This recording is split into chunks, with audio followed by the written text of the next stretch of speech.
Hi friends, Uday Singh Nehra physics classes में एक बार फिर आपका हार्दिक अभिनंदन, स्वागत। आज का हमारा टॉपिक है सदिश क्षेत्र का रेखा समाकल, line integral of A vector field. देखिए, मान लें कि हमारे पास ये कोई वेक्टर फील्ड है। इसमें हमारे पास दो पॉइंट हैं, एक ये कोई बिंदु P है और एक ये कोई अन्य बिंदु Q। रेखा समाकल को जानने से पहले हम ये अच्छे से जानें कि सदिश क्षेत्र क्या होता है। डियर फ्रेंड्स, सदिश क्षेत्र का तात्पर्य है त्रिविम या आकाश का वह क्षेत्र जिसमें किसी सदिश राशि का मान प्रेक्षण बिंदु की स्थिति पर निर्भर करता है। अर्थात जब प्रेक्षण बिंदु के कोऑर्डिनेट चेंज होते हैं, प्रेक्षण बिंदु की स्थिति चेंज होती है, तो सदिश राशि का मान चेंज होता है। मान का मतलब है परिमाण चेंज होता है या दिशा चेंज होती है अथवा दोनों चेंज होते हैं। तो सदिश क्षेत्र का मतलब क्या है कि ये जो सदिश राशि A है हमारे पास, इसका मान इस पूरे क्षेत्र में निर्देशांकों पर डिपेंड करता है, यानी प्रेक्षण बिंदु की स्थिति पर निर्भर करता है। अब हम देखते हैं कि रेखा समाकल क्या है। तो इस क्षेत्र में हमने दो पॉइंट ले लिए P और Q। यदि P को Q से मिलाने वाला कोई पाथ हमारे पास है, ये कोई पाथ है P से Q तक। अब चूंकि A वेक्टर है और ये सदिश क्षेत्र है, तो इस पाथ के प्रत्येक बिंदु पर प्रेक्षण बिंदु की स्थिति जब चेंज होगी तो A का मान चेंज होगा। अर्थात पथ के प्रत्येक बिंदु पर सदिश क्षेत्र का मान अलग अलग होगा। तो यदि हम इस पथ को छोटे छोटे अल्पांशों में बांट दें, यदि हम इस पथ को छोटे छोटे अल्पांशों में बांट दें, मान लें कि ये जो अल्पांश है ये dr1 लंबाई का है, ये dr2 लंबाई का है, ये dr3 लंबाई का है। और यदि विस्थापन अल्पांश इन्हें हम बनाएं तो डायरेक्शन भी लेनी होगी, तो ये वेक्टर होगी। इस तरह से हम इस पूरे पथ को छोटे छोटे विस्थापन अल्पांशों में बांट दें, तो प्रत्येक विस्थापन अल्पांश के संगत A का मान भिन्न भिन्न होगा। हम ये मान रहे हैं कि हमारे जो अल्पांश है वो बहुत छोटे हैं और उसके ऊपर A का जो मान है वो कांस्टेंट है। मान लो यहां पर A की कोई डायरेक्शन ये है, हमारी जो वेक्टर क्वांटिटी है इसकी डायरेक्शन यहाँ पे ये है, तो हम ये मान लें कि विस्थापन अल्पांश dr1 जो है उसके ऊपर वेक्टर क्वांटिटी A1 है, dr2 की स्थिति पर इसका मान A2 है, dr3 की स्थिति पर इसका मान A3 है। इस तरह हम मान लें। अब हमें रेखा समाकल ज्ञात करना है, लाइन इंटीग्रल। इसके लिए हम क्या करें कि ये जो प्रत्येक विस्थापन अल्पांश हैं, डिस्प्लेसमेंट वेक्टर हैं, इनके संगत सदिश क्षेत्र से अदिश गुणनफल करके और उन सबको जोड़ दें तो हमें रेखा समाकल प्राप्त होगा। कैसे? dr1 पर सदिश क्षेत्र का मान है A1, तो हम यहां A1 और dr1 दोनों वेक्टर क्वांटिटीज का डॉट प्रोडक्ट ले लें, तो A1 डॉट dr1। इसी प्रकार इसमें जोड़ दें A2 डॉट dr2। ये दूसरे विस्थापन अल्पांश के संगत अदिश गुणनफल हो गया। इसी प्रकार तीसरे के संगत ये हो गया, प्लस एंड सो ऑन। यदि हम इन सब का ऐड कर दें तो चूंकि डॉट प्रोडक्ट अदिश गुणनफल से अदिश राशि मिलेगी, तो हमें जो राशि मिलेगी वो भी अदिश राशि होगी। भाई अदिश प्लस अदिश अदिश अदिश अदिश राशियों को जोड़ेंगे तो लास्ट में हमें कोई अदिश राशि मिलेगी और हमने कह दिया इसको W। ये हमें योग इनका प्राप्त होगा। इन सबको जोड़ेंगे, पहले के संगत, दूसरे अल्पांश के संगत, तीसरे के, इस प्रकार से सारे अल्पांशों का योग जो है ये पूरे पथ P से लेकर Q तक का योग होगा। यानी इसको यदि हम समेशन के रूप में लिख दें तो P to Q A dot dr, P to Q A dot dr। अब यदि हमारा अल्पांश बहुत छोटा है, यदि हमारा अल्पांश dr बहुत छोटा है तो हम उसको एक सरल रेखा में मान सकते हैं, और साथ ही जब वो बहुत छोटा है तो इस तरह के इन सभी अल्पांशों के संगत अदिश गुणनफलों के योग को हम समाकलन से प्रतिस्थापित कर सकते हैं। समाकलन की परिभाषा क्या कहती है? समाकलन योग ही है, लेकिन जब टुकड़े इतने छोटे हैं जिनको हम जोड़ रहे हैं वो इतने छोटे हैं कि वो टेंस टू 0 है, तो उस स्थिति में जो ये एडिशन है ये समाकलन में चेंज हो जाएगा। तो यदि dr tends to 0, dr tends to 0, तो समाकलन की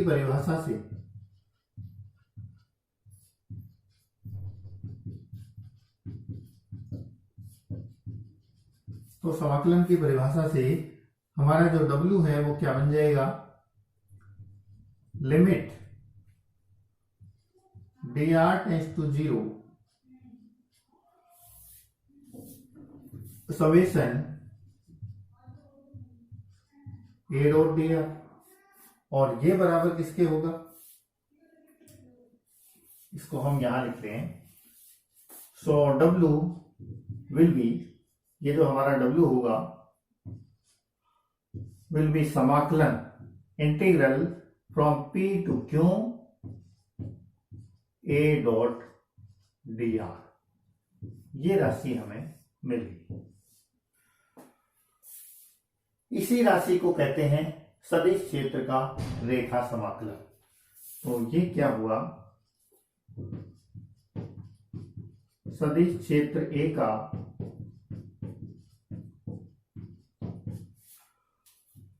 पथ PQ पर रेखा समाकलन, ये। तो लाइन इंटीग्रल क्या है? एक बार दोबारा देखिए।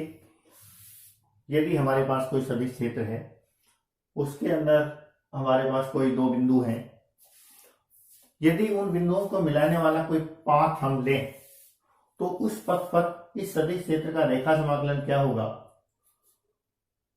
उस पथ को हम छोटे छोटे अल्पांशों में बांट लें और उन अल्पांशों के संगत सदिश क्षेत्र की वैल्यू ज्ञात कर लें, फिर प्रत्येक पाथ के संगत उस विस्थापन अल्पांश और उस विस्थापन अल्पांश की स्थिति पर सदिश क्षेत्र दोनों के अदिश गुणनफलों का योग हम यदि ले लें तो ये टोटल उस पथ के लिए योग होगा। अब कंडीशन ये है कि यदि हमारे विस्थापन अल्पांश बहुत छोटे हैं, यानी पथ के टुकड़े हम बहुत छोटे टुकड़े लें जिनको हम सरल रेखीय मान सकें, तभी तो हमने इससे सदिश लिया है।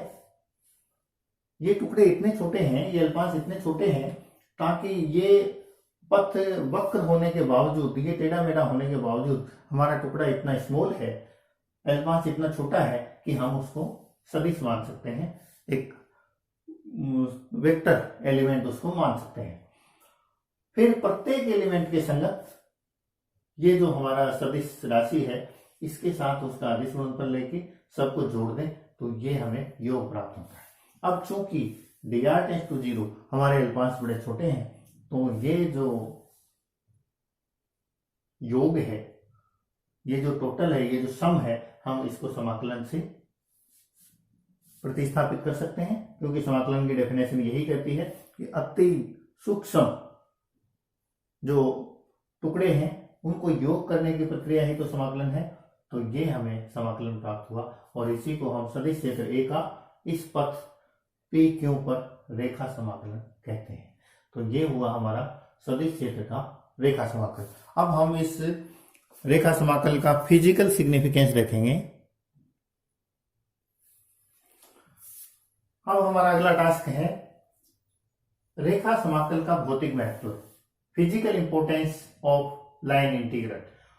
रेखा समाकल का भौतिक महत्व यह है कि यदि किसी सदिश क्षेत्र के लिए किन्हीं दो बिंदुओं के मध्य सदिश क्षेत्र का रेखा समाकल पथ पर निर्भर नहीं करता है, अर्थात वह केवल प्रथम और अंतिम बिंदु की स्थितियों पर ही निर्भर करता है, तो हम उस सदिश क्षेत्र को संरक्षी क्षेत्र कहते हैं।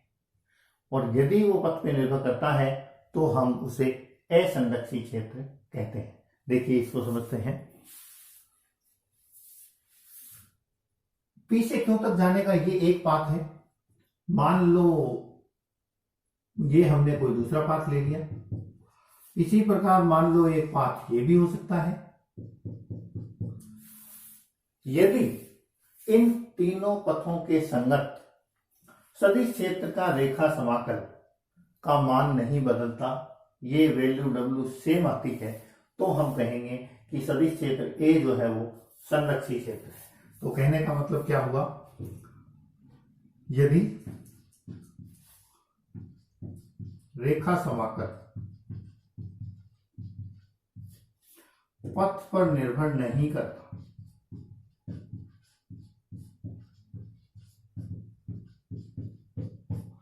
अर्थात केवल अंत्य बिंदुओं या हम कहें केवल अंतिम बिंदुओं यानी एंड पॉइंट्स की स्थिति पर ही निर्भर करता है।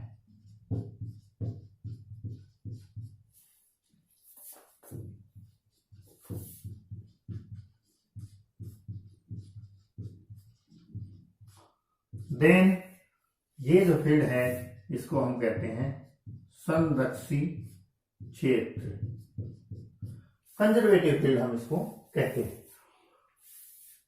अर्थात हम किसी भी पथ से जाएं, हमें जाना तो पी से क्यों तक ही है, चाहे हम ये रास्ता अपनाएं, चाहे ये पथ अपनाएं, चाहे ये पथ अपनाएं, प्रत्येक पथ के लिए यदि A dot D R integral P to Q A dot D R का वैल्यू यदि सेम प्राप्त होता है, अर्थात W for first equal to W for second equal to W for third, then it will be conservative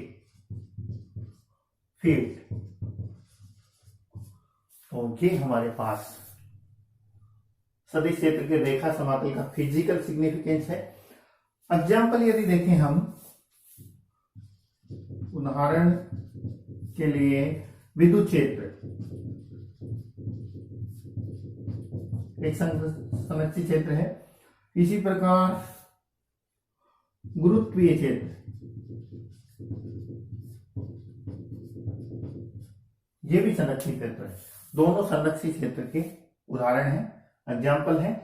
विद्युत क्षेत्र में किसी एक बिंदु से दूसरे बिंदु तक जाने में किया गया कार्य पथ पे निर्भर नहीं करता समविद्युत क्षेत्र में, और हम इस कार्य को विद्युत विभव से डिफाइन करते हैं।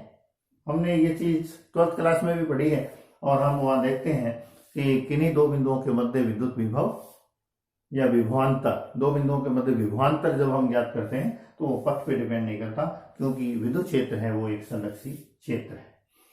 थोड़ी सी और बात कर लें इसकी हम, यदि ये जो ए है, ये जो हमारा सदिश क्षेत्र ए है, इसको हम माने कि ये कोई बल है, यदि ये फोर्स है, बल भी तो एक सदिश क्षेत्र है, बल भी एक सदिश राशि है। यदि ए की जगह हमारे पास एफ है, तो ये जो रेखा समाकलन है एफ डॉट डी आर ये किसके बराबर हो जाएगा, P to Q F dot D R ये वर्क हो जाएगा। ये बिंदु P से Q तक जाने में बल F द्वारा किया गया का टोटल कार्य हो जाएगा। ये टोटल वर्क डन हो जाएगा बिंदु P से Q तक जाने में, इस बल F के द्वारा किया गया कुल कार्य हो जाएगा। और इसी से हम डिफाइन करते हैं विद्युत क्षेत्र में विद्युत विभव को। और चूंकि विद्युत क्षेत्र संरक्षी होता है, इसलिए एक सम विद्युत क्षेत्र में एक बिंदु से दूसरे बिंदु तक जाने में विद्युत विभव जो है वो कभी भी पथ पे डिपेंड नहीं करता, केवल प्रथम और अंतिम बिंदुओं की स्थिति पे निर्भर करता है। Vp और Vq, इनका यदि विभवांतर हम लेंगे Vq माइनस Vp, तो वो पाथ डिपेंडेंट नहीं होगा। हम आवेश को किसी भी पथ से ले जाएं, उनके मध्य किया गया कार्य समान होगा, क्योंकि विद्युत क्षेत्र संरक्षी क्षेत्र है। तो डियर फ्रेंड्स, हमने आज देखा सदिश क्षेत्र का रेखा समाकल और उसका फिजिकल सिग्निफिकेंस।